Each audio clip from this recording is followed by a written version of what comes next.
les miséricordieux, car il leur sera fait miséricorde. C'est la seule béatitude qui est complètement symétrique. Hein, on a ça, on retient ça. Oui, c'est-à-dire celui qui fait miséricorde, il obtient miséricorde. C'est tout. Voilà, c'est tout. Et donc, il faudrait savoir ce que c'est la miséricorde. Oui. Alors la miséricorde, en fait, alors là c'est pareil, il faut faire un tout petit retour vers l'hébreu, mais en fait il y a deux mots.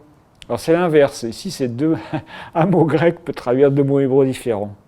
Et dont justement le mot miséricorde. Alors miséricorde, alors il y a un mot qui est plutôt, un mot alors, qui a un sens très large en hébreu, qui est la grâce, la bienveillance, etc. Oui, enfin on voit un peu. Mais grâce, bienveillance, en grec ça se dirait différemment. Mais en hébreu, grâce, bienveillance, miséricorde, tout ça c'est un peu le même mot. C'est en gros, disons bienveillance. Ouais, être bienveillant à l'égard de l'autre. Puis il y a un autre mot qui en hébreu c'est les entrailles.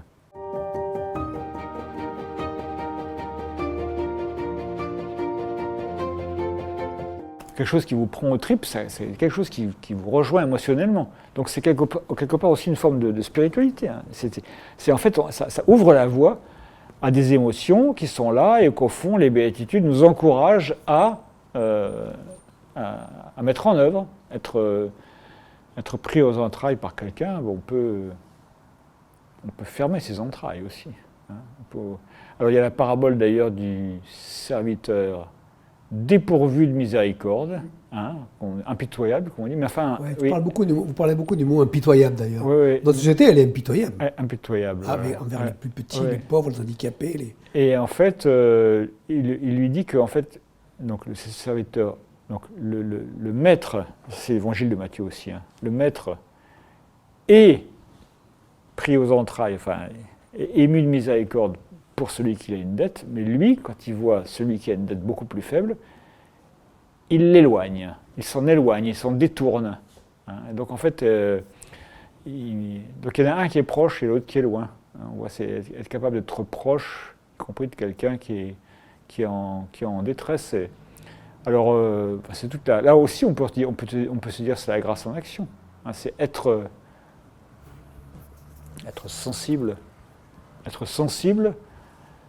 à la misère de l'autre. Et là aussi, je pense que ça renvoie quand même à des dérives quand on parle de l'ordre moral, etc. Quand on s'imagine que les chrétiens devraient instaurer un ordre moral, c'est souvent un ordre extrêmement cruel. Hein, c'est souvent je pense que être miséricordieux quand on est croyant, c'est un peu toujours un défi. Parce que, insensiblement, on se dit, ah ouais, je suis quand même un peu mieux que les autres. Là. Enfin, je sais pas, je suis un peu... Non, mais on a vite fait quand on a des convictions très fortes, de considérer que les autres qui n'ont pas les mêmes convictions, C'est l'histoire des publicains et des pharisiens. Ouais, c'est un peu ça. Puis, s'il leur arrive une tuile, ils l'ont cherché. Ils l'ont cherché, ils ont... Oui. Ouais, alors, non, mais, c'est un peu leur faute. Non, mais je crois que vraiment la miséricorde pour un croyant, quelle que soit sa foi, hein, pour moi, c'est presque le défi principal. On annonce la grâce, alors que ça se fasse de manière gracieuse, hein, et miséricordieuse. Et c'est toute la difficulté. Alors Bonhoeffer, je crois que c'est dans le Prix de la grâce qu'il a écrit ça, dit beaucoup de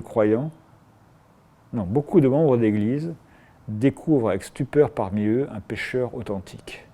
Oui, on le sait bien qu'on est des pécheurs, on le dit, hein, on confesse nos péchés, etc. Mais un pécheur authentique... Ça reste un pécheur. Alors là, bon... Non, mais je pense que c'est vraiment un défi. Et ça dit simplement qu'effectivement, la foi, c'est affaire d'amour de l'autre. Hein, c'est pas affaire de...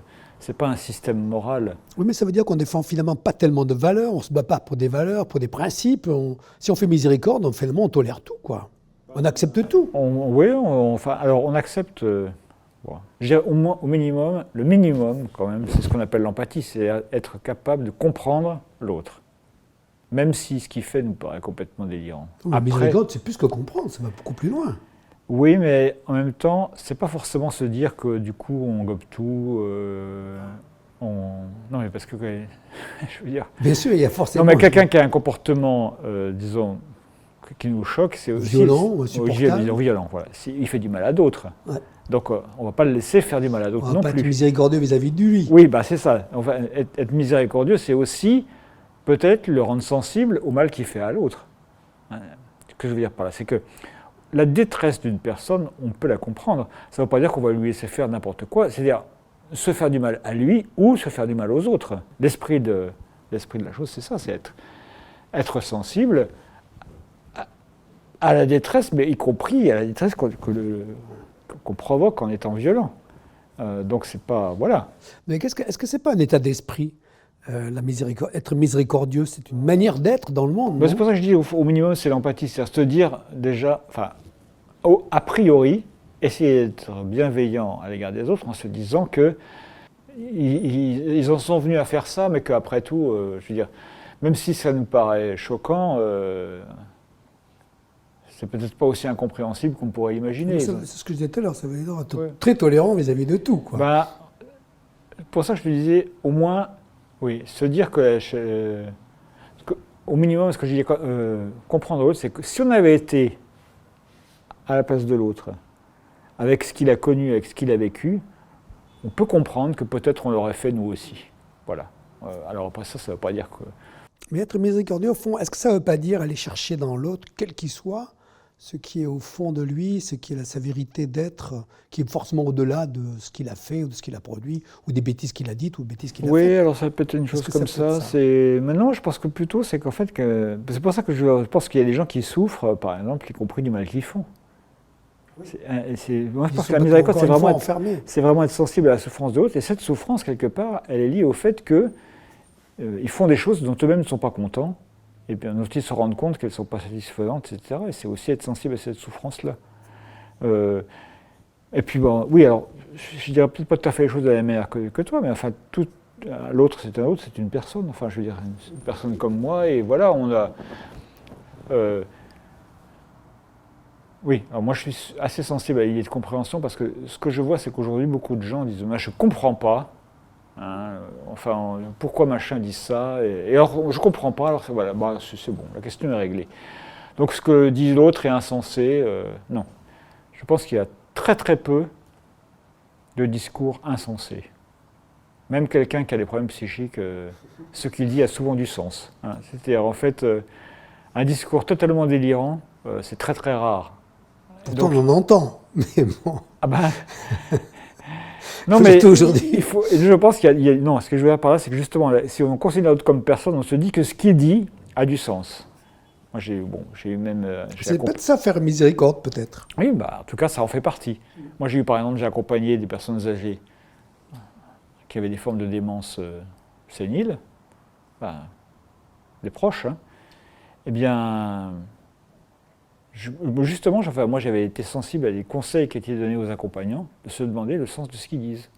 Et c'est utile pour eux et pour nous d'ailleurs, parce qu'en fait du coup, il y a du sens dans tout ça. Enfin, je veux dire, mais même s'il est quelquefois un peu difficile à capter, mais voilà, il faut chercher l'étincelle effectivement dans la personne. Encore un exemple concret, aujourd'hui c'est très très mal porté d'avoir des idées d'extrême droite, des idées racistes, antisémites, tout ce qu'on veut. Est-ce que être miséricordieux vis-à-vis des gens comme ça, ce que ça veut dire? Ça veut dire non pas comprendre ce qu'ils disent, mais ça veut dire aller au-delà de ce qu'ils disent. Oui, mais même, par exemple, il y a un journaliste, un documentariste, Serge Moati, de gauche, il le revendique, hein, qui a fait un documentaire sur Le Pen, le père, sur Le Pen père. Et puis on lui a reproché après ça, il dit « mais qu'est-ce que tu as fait ?» on le comprend presque après ton truc. Mais Serge Moati, c'est ce que je voulais faire, comprendre Le Pen de l'intérieur. Moi je trouve que c'est bien. Et ça c'est faire miséricorde. Ben oui, c'est au fond de se dire, ce gars-là, bon je ne suis pas d'accord avec lui, mais si je me dis c'est un monstre, il y a quelque chose, on rate quelque chose. Ouais. On rate quelque chose. Et d'ailleurs, beaucoup de gens qui aujourd'hui votent pour les partis populistes, enfin, quels qu'ils soient, ils ont des bonnes raisons de le faire. Enfin, ça ne veut pas dire que je leur donne raison, mais je peux comprendre que pour certaines raisons, ils le fassent. En tout cas, l'affaire miséricorde, c'est de les amener un peu plus. C'est possible, c'est ouvrir une porte pour aller un peu plus Bah loin. oui, puis au fond, si on est capable de dialoguer avec eux et de les accompagner, c'est peut-être le seul moyen de leur faire voir autre chose. Mais d'abord, enfin, je veux dire, quiconque, si on m'aborde, moi, en commençant par me dire que ce que je dis n'a aucun sens, bah, ça ne me donne pas du tout envie d'écouter.